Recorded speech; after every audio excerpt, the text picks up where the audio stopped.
My name's Robin Hines. I've been an artist for over 30 years, and today we're going to do some watercolour painting. This is impressionist painting. It's watercolour on cold pressed paper. There's three types of paper. There's hot pressed, cold pressed and rough. Today we're using cold pressed paper. We use artist quality material, artist paints, quality brushes and quality paper. And we're doing it on stretch paper. I've stretched this previously, which means I've soaked it, put the tape around the edges, let it dry flat, and now it's got a perfect finish. When I put the wet washes on, it won't buckle. The main thing about watercolour painting is the quality, the amount of paint to water, which gives you the image you want. So what we're going to do with this one, we're doing a hot summer's day. It's an image, just a black and white photo, which you can see out in the past Warwick somewhere. And I'm going to create a hot summer's day with this one. And the next one's going to be a different, same image, but a different atmosphere. So we're going to start off with this one. Because I've stretched it, I can turn it upside down. And I'm using what they call a mop, which is a large soft brush. And I'm going to wet all this area here. And because I have stretched it, that paper won't buckle. If I hadn't stretched it, that would be buckling now. I'm going to use a bit of raw sienna. Pick it up in the palette over here, put it in the whorls, because I want to get that warm atmosphere. Now, because I've made that all damp across there, I can go all the way across there, like so. I can pick that bead edge up. There's a bead edge there where the water runs down. I've got the page, as you can see, I've got the page a little bit of an angle. As you get more proficient at this, the angle gets higher, but I thought I'd show you this first because it makes it easy. I'm going to put just a touch of red in there. I don't want too much because I just want to warm it up a bit.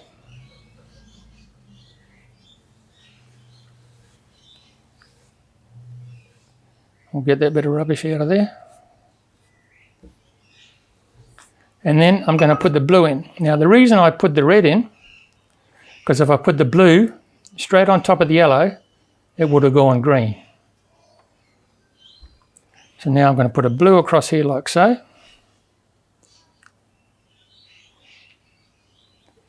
Gradually getting darker as it goes up higher.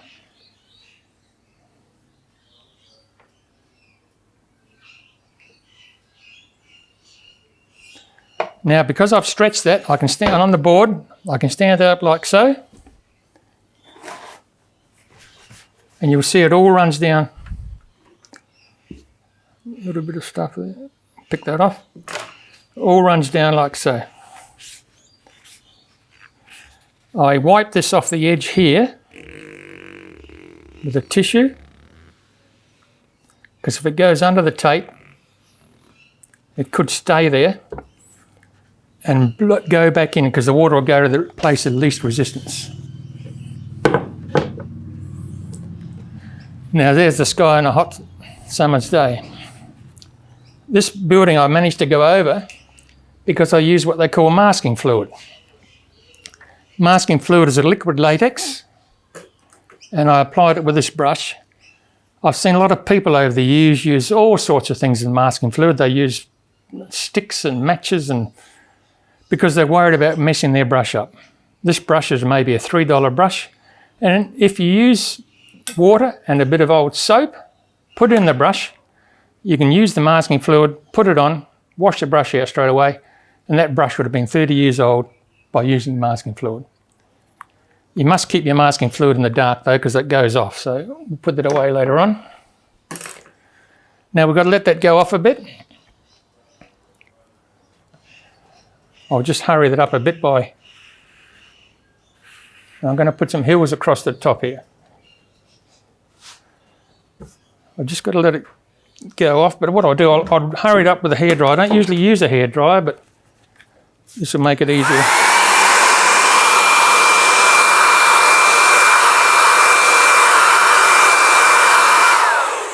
That'll be enough. And we'll put some distant hills in with some ultramarine blue.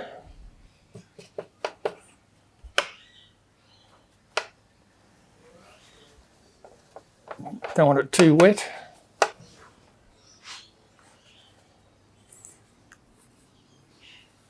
Because I've masked that up, I can go all the way across there.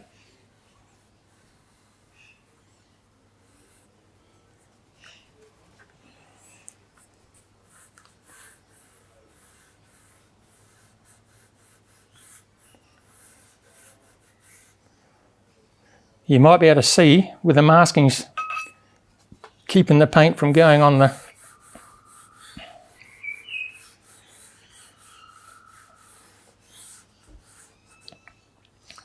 Now, because I've put that hill in, when that's still slightly damp, you get a nice soft edge to it. There's no sharp edges. It could be trees on top of the hill or anything at all. So I'm going to now dry that off a bit more.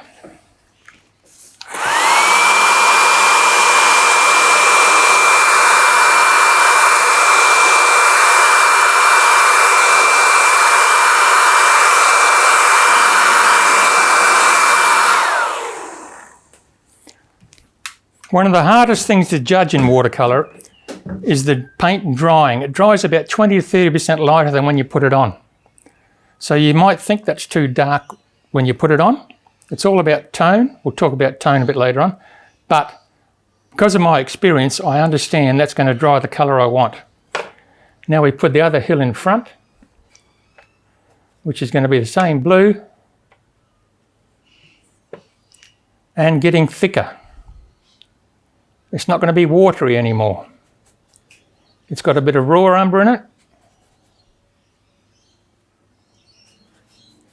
And ultra blue.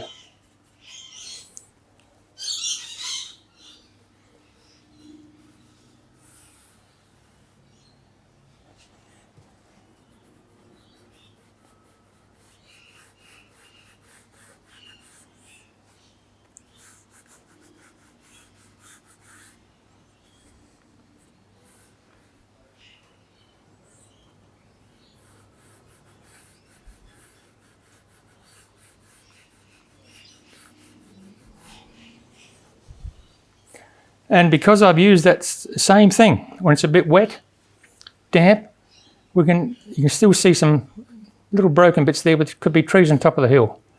I can create trees on top of the hill by just using the brush on the edge like so. A few dabs here and there.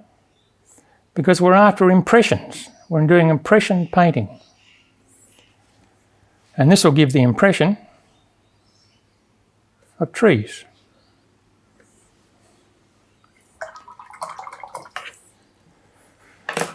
And that's that stage of it. So what we can do now is the foreground. I'll just dry this off a bit.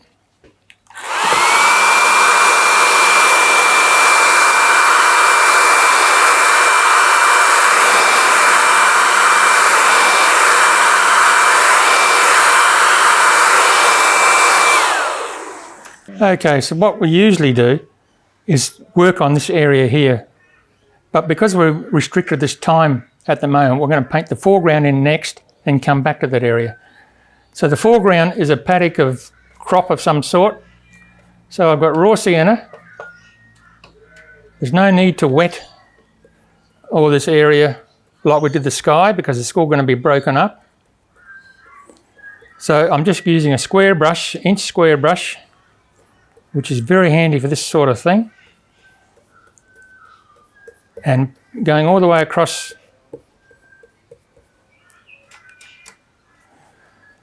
I must say, these are techniques that I've worked out for myself over years and years of practice. I first started watercolour painting, a long time ago, but I first got serious about it in 1988 when I sold my signwriting business. And I spent 2 or 3 years just practicing my technique until I got a technique that suited me. A lot of people do things in different ways. This is just the way I do this. So it's not saying this is the right way to do watercolour painting. It's just the way I do it. And I find it pretty successful. So I've put raw sienna on there. I'm going to put burnt sienna now, because warm colours come forward, cool colours recede. It looks a bit of a mess at the moment, but it won't. This is what happens with experience. You know what you're going to do, what it's going to come out like in the end. And I've got a cool yellow, which is a primary yellow, which I'm going to put up the top up here, because cool colours recede. And we talked about warm colours coming forward. I'm going to put a little bit of sky colour in the foreground, because that ties the painting together. Won't look like sky colour, but it's in the, we know it's in there. And now I'm going to use water to create different parts of the image, so it looks like there's grass,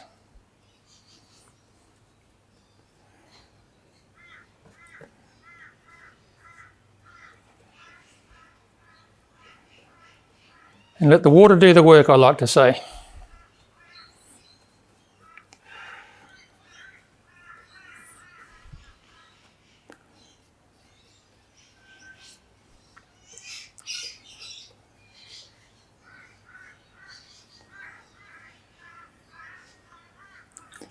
You'll notice I've put the primary yellow in front of the house, because this is the feature of the house. So that helps you take your eye up there. Just a bit more of that there. A bit more raw sienna.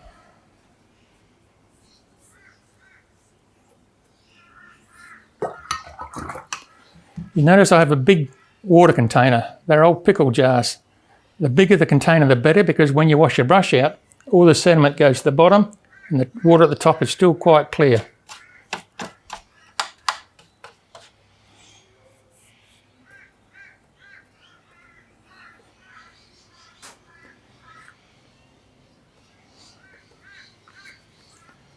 Okay, so that should dry, giving the impression of a paddock with some sort of crop in it.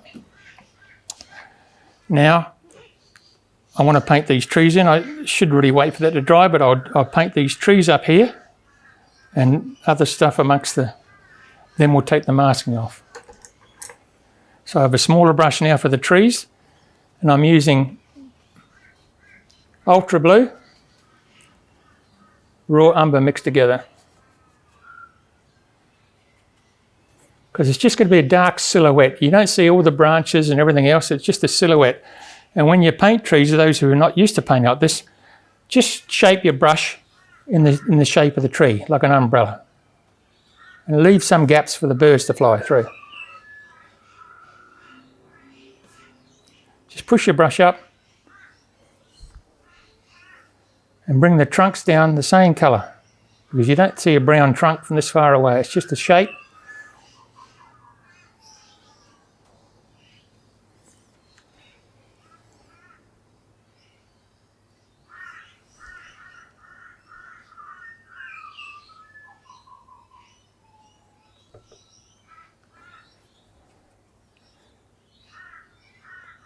And by putting the dark trees behind the roof of the house, we'll make the house show out more.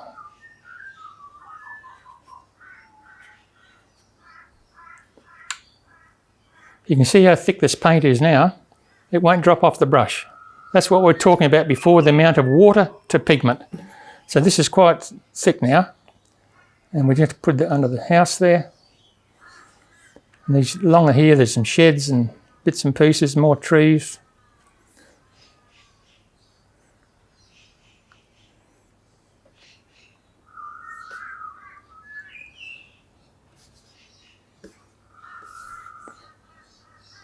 And this is what I do quite often. I usually put some of my favourite colours in amongst this stuff here. I've got some cerulean blue here. I just drop it in amongst there. No particular reason, the fact that I like it. Bit of purple. That'll really give it a bit of zing.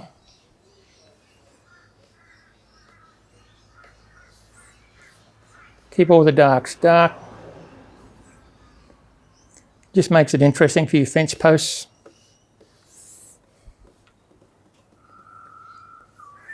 And whatever could be out in the paddock there.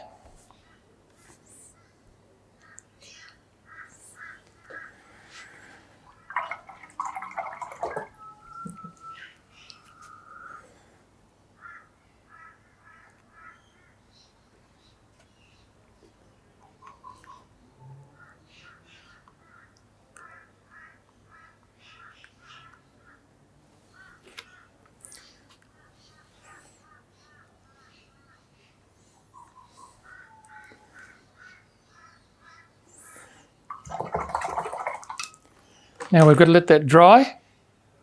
I'll dry it off. Normally I let things dry naturally, but today we have time restrictions. We've got to let this dry off.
Okay, now because I'd stretched that paper, this didn't buckle. If I hadn't stretched it, when I put all that water and all that paint on there, that might have buckled and you'd get indentations in it. So now we'll dry that off. We can remove the latex, or just using our finger, but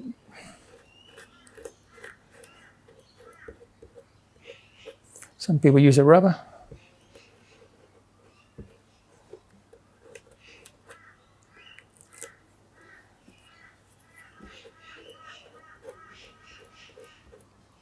It's too wet, you see. Never mind.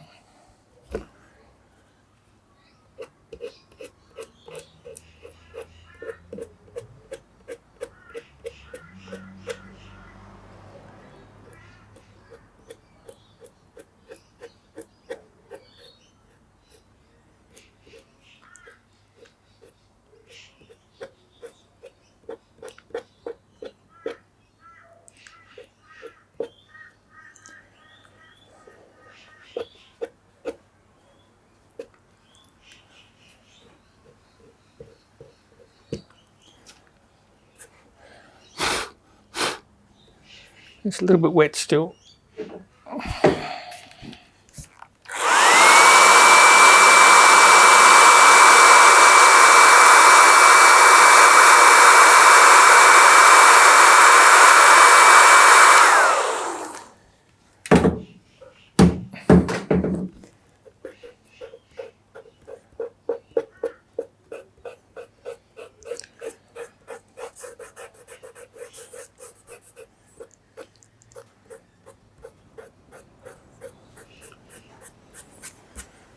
Okay, like I say, I usually like to let that dry naturally because it's better for it.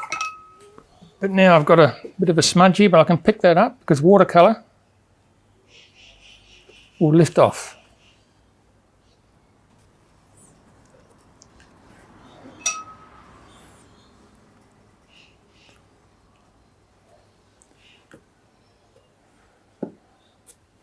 Now I've got the house to paint in, which is just a very light raw sienna.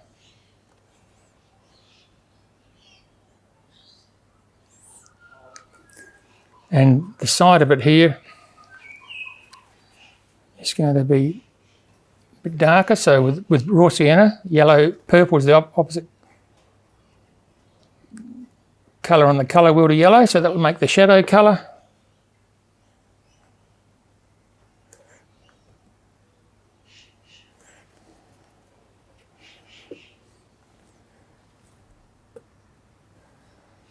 And now we just need some darks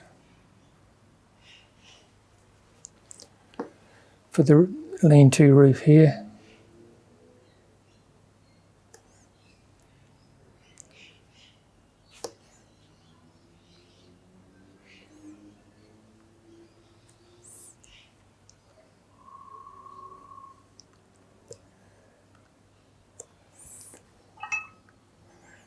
Use a bit of rusty burnt sienna colour out here for this shed out here. Bit of rust colour through there. We have a tank up here. An old water tank. A bit rusty. Windmill. It's all about impressions. We're not doing a portrait of the house, we just got impressions of it. Because we've got that smudge there, we'll turn that roof into a rusty roof.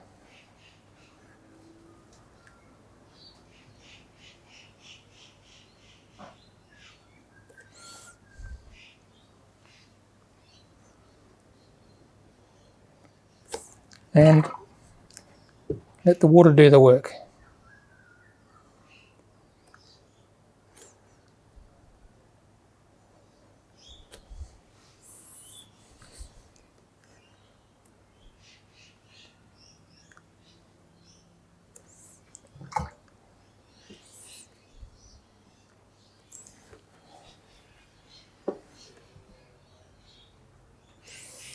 Put some windows in the house, just using the darks, any dark you got in your palette, bit of blue, bit of purple, whatever dark colour you can get.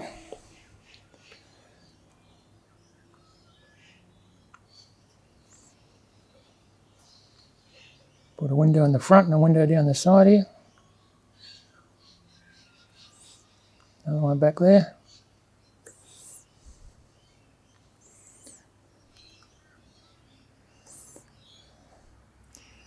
This do work.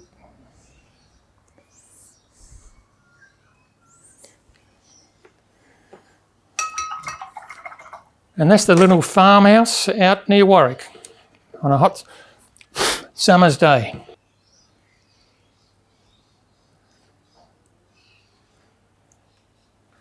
You must use quality paint and quality paper, because you haven't got quality paint, you won't get this transparency. This is the reason this colour is so bright here, is because the white paper is showing through. It's artist quality paint. You've got the light colour here, another hill behind, this dark here, like I say before. You put anything you like in there. The shape of the tree is what you're after, the shape. We're all about shapes, one shape tying the next shape. The house doesn't have to be exact replica of the house. It just shows you what the house looks like there. In the photo I took years ago, it's got sheds and other things in there. But I left that out because what I want to do is just this area here. So as an artist, you can leave whatever you like. You just create, because you're creating a work of art. You're not just painting a pretty picture.